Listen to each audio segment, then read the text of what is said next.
nice pickup here for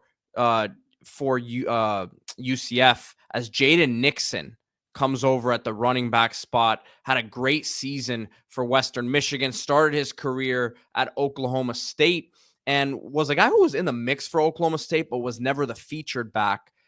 Finally gets his opportunity at Western Michigan this past year, and his first team all conference, 921 yards on 143 touches, 12 touchdowns.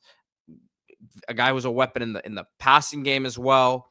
A return man who has over 1,000 yards in his career. So Jaden Nixon is a really nice pickup here for Scott Frost, trying to establish the ground game once again for them. Yeah, Scott Frost, we know what he likes at UCF. We saw him there. He wants a high-octane, high-pace offense with running backs that can make big plays, not just plotters, right? Guys that can make explosive scoreboard-changing plays. You look at Jaden Nixon. This guy's an 11 flat 100-meter from Frisco, Texas, Dallas area, same area that produced an Evan Story. Went to high school with Ashton Jeanty too, right? Yeah, they were high school teammates. Crazy. So very talent-rich area there around Dallas.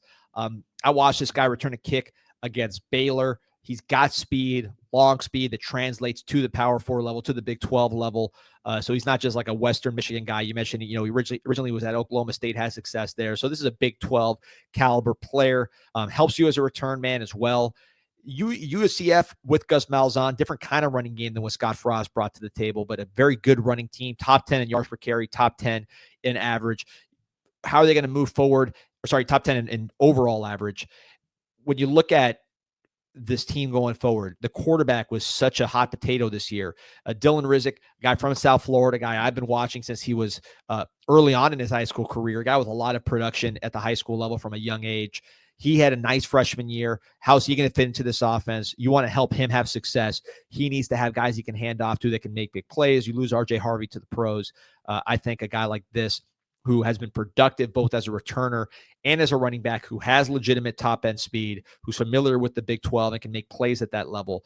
I think it makes a lot of sense. If you're UCF, you just got to get a lot of guys like this, right? Because they're going to be running through plays. They're going to be running through guys. You got to have multiple explosive backs who are going to be able to make plays against tired defenses, against defenses that are confused and who are struggling to keep up with this UCF offense.